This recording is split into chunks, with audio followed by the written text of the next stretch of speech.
Hello students. तो second chapter विलियन तो हमारा कंप्लीट हो चुका था। उससे संबंधित कुछ महत्वपूर्ण प्रश्न हम देख लेते हैं। कुछ पाठ में आए हुए और कुछ पिछली परीक्षा में आए हुए प्रश्न हम देखेंगे।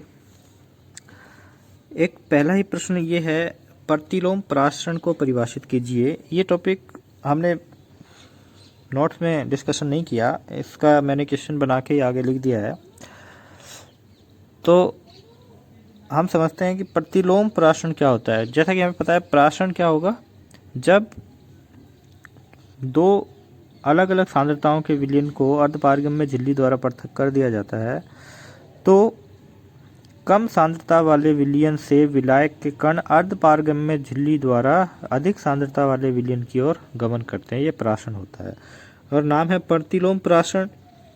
तो इसमें क्या होगा, इसमें उल्टा होगा, यानी कि अब जो विलायक के कण हैं वो अधिक सांद्रता वाले विलयन से कम सांद्रता वाले विलयन की ओर गमन करने लग जाते हैं प्रतिलोम प्रासरण में। और ऐसा कब होता है, जब हम प्रासरण दाब से अधिक दाब उस अधिक सांद्र विलयन के ऊपर लगा देते हैं। यदि विलयन पर उसके प्रासरण दाब से अधिक दाब प्रयुक्त करें तो अर्धपारगम्य झिल्ली के माध्यम से विलयन से, यानी कि अधिक सांद्र विलयन है, से विलायक का बहाव शुद्ध विलायक की तरफ होने लगता है। ठीक है ना, इसे प्रतिलोम प्रासरण कहते हैं। इसका उपयोग आरओ उपकरण में तथा समुद्री जल के शुद्धिकरण में किया जाता है। आप इस बात को ऐसे समझिए, देखिए प्रासरण को आपने समझा है तो प्रतिलोम प्रासरण भी समझ में आएगा। ये हमने एक पात्र लिया जिसके दो भाग कर दिए अर्धपारगम्य झिल्ली द्वारा, जिसको पृथक कर दिया। एक तरफ शुद्ध विलायक लिया और दूसरी तरफ लिया विलयन, यानी कि इसकी सांद्रता इससे ज़्यादा है, ये सांद्र विलयन है। ठीक है, और ये तनु विलयन है, यानी कि शुद्ध ही है। दो बातें करते हैं, या तो शुद्ध विलायक ले सकते हैं या तनु विलयन ले सकते हैं। ठीक है, और यहाँ दूसरी तरफ इससे ज़्यादा सांद्र विलयन होगा। ठीक है, तो क्या होगा, विलायक के कण कम सांद्रता वाले, ये कम सांद्रता वाला विलयन है, से अधिक सांद्र विलयन की ओर गमन करते हैं, इसे ही प्रासरण बोलते हैं। और प्रासरण दाब क्या होता है, वह अधिक्य दाब जो प्रासरण की क्रिया को रोक दे, प्रासरण दाब होता है। और प्रासरण दाब से भी अधिक दाब जब इस विलयन पर लगा दिया जाता है तो अब क्या होने लगेगा कि यहाँ से विलायक के कण अधिक सांद्र विलयन से कम सांद्र विलयन की ओर गमन करने लगेंगे, या फिर कहें विलयन से विलायक की ओर गमन करने लगेंगे, शुद्ध विलायक की ओर गमन करने लग जाते हैं। इसे ही बोलते हैं प्रतिलोम प्रासरण। प्रासरण का बिल्कुल उल्टा है। पानी के शुद्धिकरण में जो आरओ फिल्टर वाटर बनाने के काम में आते हैं, फिल्टर वाटर के लिए जो मशीन जिसे आरओ बोलते हैं, आरओ प्लांट बोलते हैं, उसमें इसी तरह की क्रिया की जाती है। अधिक सांद्र विलयन से पानी को कम सांद्र विलयन की ओर या शुद्ध पानी की तरफ प्रवाहित किया जाता है प्रासरण दाब से अधिक दाब लगाकर, जिससे पानी शुद्ध हो जाता है। समुद्री जल का भी शुद्धिकरण इसी तरीके से किया जाता है। अगला क्वेश्चन है, आयनिक यौगिक AB का सैद्धांतिक अणुभार एवं प्रेक्षित अणुभार दे रखा है। ये सैद्धांतिक है, ये प्रेक्षित है। इसका वांट ऑफ गुणांक एवं वियोजन की मात्रा की गणना कीजिए। दोनों ही का हमें सूत्र पता है। वांट ऑफ गुणांक का मान कैसे ज्ञात करते हैं, प्रेक्षित मान में सैद्धांतिक मान का भाग देते हैं। लेकिन मैंने आपको बताया था कि जब अणुभार की बात आती है तो ये सूत्र उल्टा हो जाता है। जब अणुभार की बात आती है तो सैद्धांतिक अणुभार में प्रेक्षित अणुभार का भाग दिया जाता है। तो इसीलिए ये क्वेश्चन ज़्यादातर पूछा भी जाता है एग्जाम्स में, कंफ्यूज करने के लिए, क्योंकि आई का मान सबके लिए प्रेक्षित बटे सैद्धांतिक है, लेकिन अणुभार के लिए सैद्धांतिक बटे प्रेक्षित मान है। ठीक है, आई का मान आ गया। और वियोजन की मात्रा के लिए ये संबंध पिछले वीडियो में हमने बनाया था। आई का मान हमने निकाल लिया है, और एन का मान, क्योंकि वियोजन हो रहा है और हमारा अणु है AB अणु है, जिसमें एक परमाणु है A और दूसरा परमाणु है B, इसका वियोजन होगा तो A और B में होगा, यानी कि 2 मोल पदार्थ बनेंगे। ये 1 मोल था, वियोजन होने के बाद इसके 2 मोल बन गए। ठीक है, तो ये वियोजन की मात्रा के लिए सूत्र है जिसमें हमने मान रख दिए हैं। आई का मान हमने निकाल लिया था, एन का मान 2 होता है, तो वियोजन की मात्रा इतनी आ जाती है। विलयन और प्राशन में अंतर बताइए, ये प्रश्न भी इम्पोर्टेंट है। 3 अंतर हम देखते हैं। यह प्रक्रिया अर्धपारगम्य झिल्ली द्वारा होती है, और विसरण तो इसके लिए तो किसी झिल्ली की आवश्यकता नहीं है। अधिक सांद्रता से कम सांद्रता की ओर हमेशा ही पदार्थों का विसरण होता है। इसमें विलायक के अणु कम सांद्रता वाले क्षेत्र से अधिक सांद्रता वाले क्षेत्र की ओर गति करते हैं। इसमें अणु उच्च सांद्रता के क्षेत्र से कम सांद्रता वाले क्षेत्र में गति करते हैं। यह प्रक्रिया केवल द्रवों में पाई जाती है, यह द्रवों तथा गैसों दोनों में पाई जाती है। कई बार इसका सचित्र वर्णन पूछ लेते हैं या चित्र सहित अंतर बताइए। तो ये आप एक अर्धपारगम्य झिल्ली द्वारा पात्र को अलग कर देना, एक तरफ तनु विलयन भर देना, एक तरफ सांद्र विलयन भर देना, तो उसमें फिर आपको प्राशन की क्रिया दिखा देनी है। इसमें क्या हो रहा है, तनु विलयन से विलायक के कण सांद्र विलयन की ओर गति कर रहे हैं, तो ये दोनों ही तीर के निशान इसी तरफ दिखाने हैं।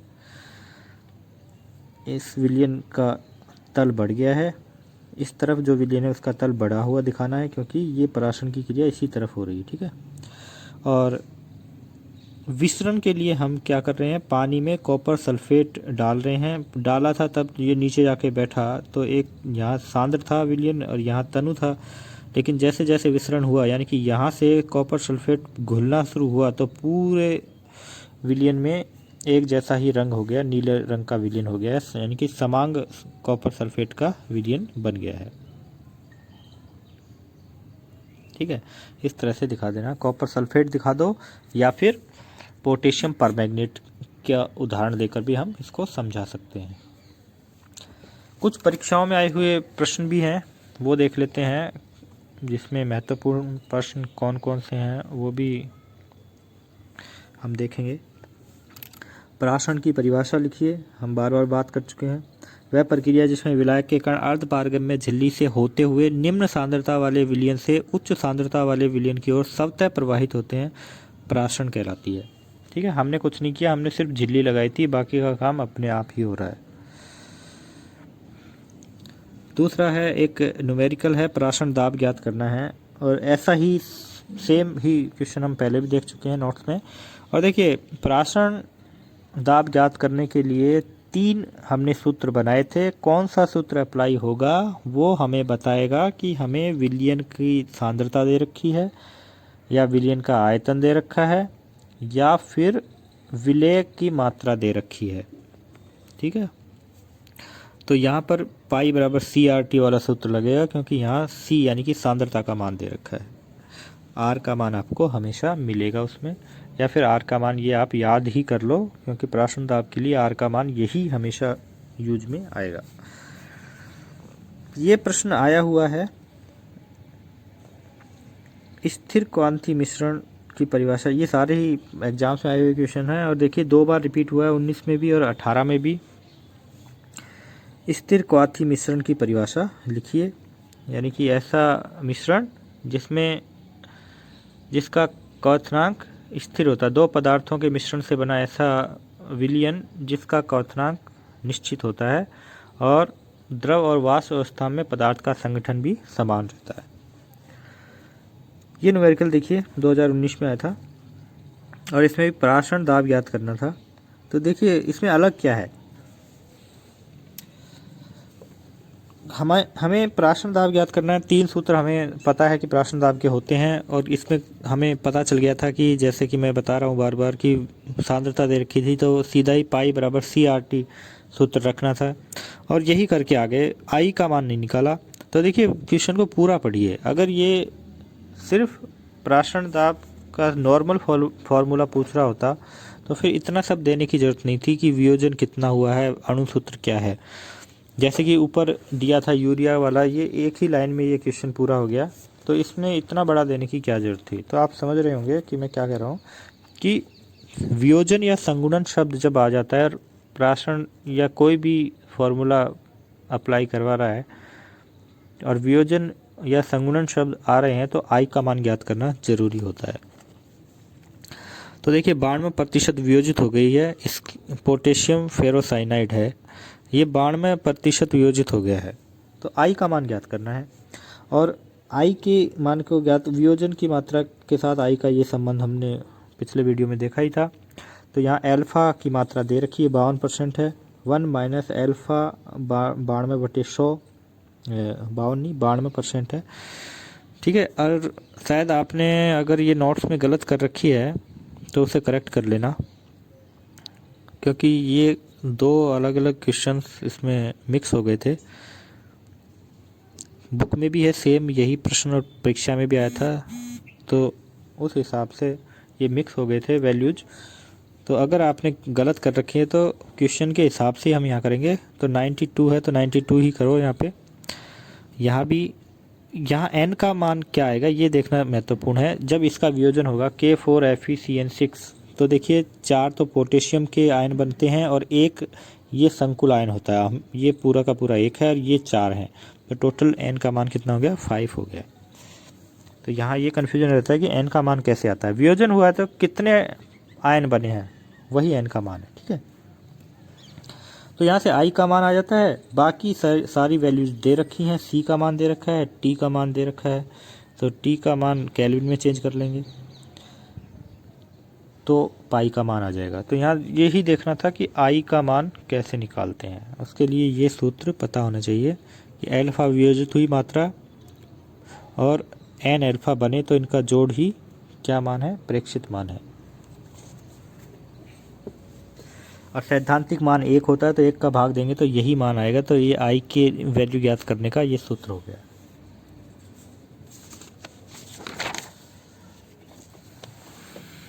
इसके बाद देखिए ये क्वेश्चन 1 के पार्ट का था, पता नहीं ये इसमें मैंने कैसे ऐड कर दिया, इसको छोड़ो, 1 के पार्ट में हम डिस्कशन कर चुके हैं। 6 का क्वेश्चन देखते हैं। सामान्यतः ताप बढ़ाने पर गैसों की द्रव में विलेयता घटती है, कारण दीजिए।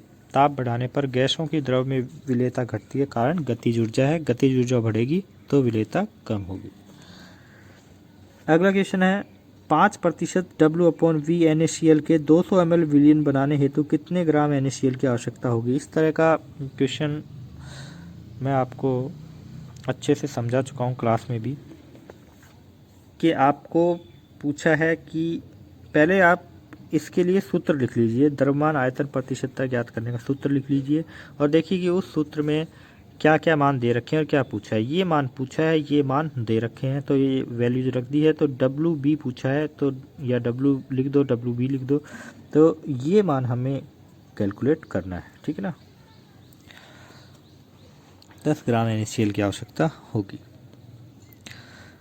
अगला क्वेश्चन है रुधिर में ऑक्सीजन की कम सांद्रता से पर्वतारोही कमजोर हो जाते हैं तथा स्पष्ट सोच नहीं पाते। इस विशिष्ट दशा को क्या कहते हैं, नाम लिखिए और इस स्थिति के कारण को स्पष्ट कीजिए। देखिए जब पहाड़ पर चढ़ते हैं तो हमें सांस लेने में दिक्कत आने लग जाती है और हमारा मति भ्रम हो जाता है, यानी कि हमें स्पष्ट सोच नहीं पाते। कारण क्या है इसका, कभी आप पहाड़ पर चढ़े होंगे तो इस तरह की, ऊंचे पहाड़ पर चढ़े होंगे तो इस तरह की स्थिति का सामना होता है कि स्पष्ट नहीं सोच पाते कि कहाँ चढ़ रहे हैं, कहाँ जा रहे हैं, क्या कर रहे हैं।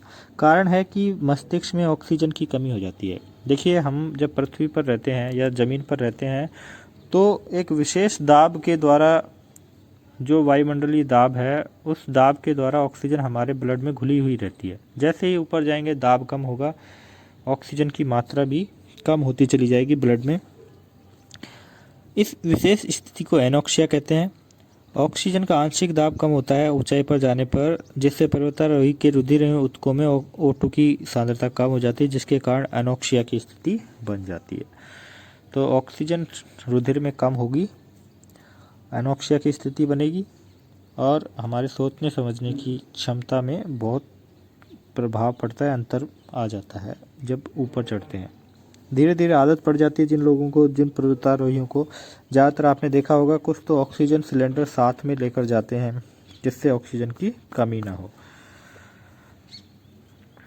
30 ग्राम एथेनोइक अम्ल 100 ग्राम जल में है। एथेनोइक अम्ल की जल में मोललता ज्ञात कीजिए।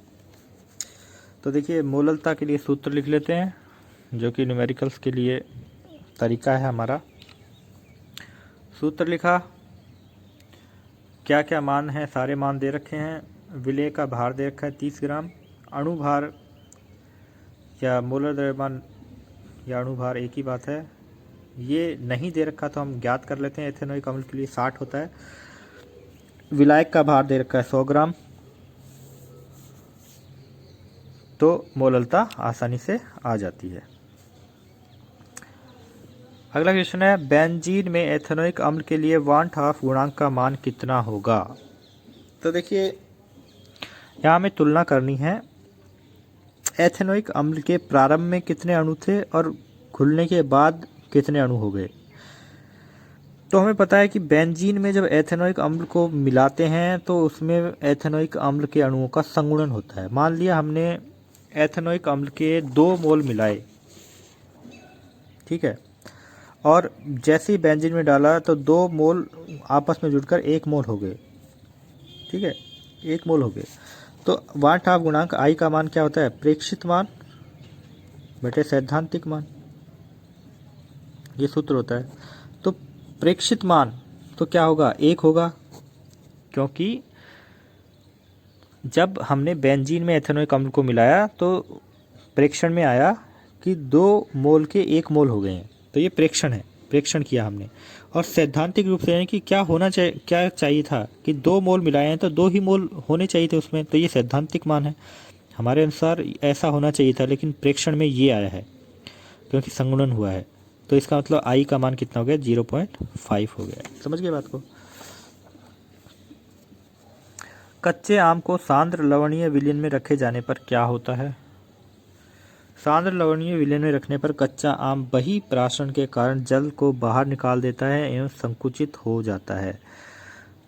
इसको कंफ्यूज करके लिखा है। देखिए कच्चा आम जानबूझ के आपको कंफ्यूज करने के लिए दिया है, क्योंकि दिमाग में ये आए कि कच्चे आम के अंदर सांद्रता ज़्यादा है और बाहर सांद्रता कम है, तो हम क्या कहेंगे कि कम सांद्रता से कच्चा आम अधिक सांद्र विलयन है और उसको पानी में डाल दिया, तो हमारे दिमाग में सबसे पहले क्या आता है कि पानी तो कम सांद्र विलयन है और कच्चे आम के अंदर सांद्रता ज़्यादा है, तो पानी आम के अंदर घुस जाएगा। लेकिन दूसरी कंडीशन नहीं देखते कि आम को रखा किस में है, सांद्र लवणीय विलयन में रखा है, यानी कि कच्चे आम में लवण हो सकता है ज़्यादा हो, लेकिन बाहर का जो विलयन है जिसमें उसको रखा गया है वो उससे भी ज़्यादा सांद्र है। तो इसका मतलब आम के अंदर की सांद्रता कम हो गई है और बाहर सांद्रता ज़्यादा है। तो विलायक के कण यानी कि पानी जो होता है, आम का पानी, अंदर का जो पानी होता है वो कम सांद्रता से अधिक सांद्रता की ओर गमन करने लग जाता है। तो कहने का मतलब है कि आम को हमने इसमें रखा तो इसमें सांद्रता कम है, इसमें हमने ज़्यादा सांद्र विलयन लिया है, तो विलायक के कण यानी कि पानी है वो कम सांद्रता से अधिक सांद्रता की ओर गमन करने लग जाता है और आम संकुचित हो जाता है, पिचक जाता है। ठीक है, ये पराशरण के कारण ऐसा होता है। मोल अंश ज्ञात करने का सूत्र लिखना है। किसी भी अवयव के मोल अंश ज्ञात करने हैं तो उस अवयव के मोल बटे कुल मोल। अगर अपने मिश्रण में 2 अवयव हैं तो दोनों का ही मोल अंश हम इस तरह से ज्ञात कर सकते हैं। 2015 में आया था कि विलयन की मोललता ज्ञात करने का सूत्र लिखिए। मोललता ज्ञात करने का सूत्र भी पूछ सकते हैं, मोललता के ऊपर न्यूमेरिकल भी आ सकता है। मोललता पर ही ज़्यादा पूछा जा रहा है, पीछे के जो मैं देख रहा हूँ क्वेश्चन पेपर, मोललता को लेकर ज़्यादा प्रश्न पूछे जाते हैं। कुछ क्वेश्चंस हम अगले वीडियो में डिस्कशन कर रहे हैं। ये जो क्वेश्चन है ये आपके अच्छे से तैयार हो जानी चाहिए।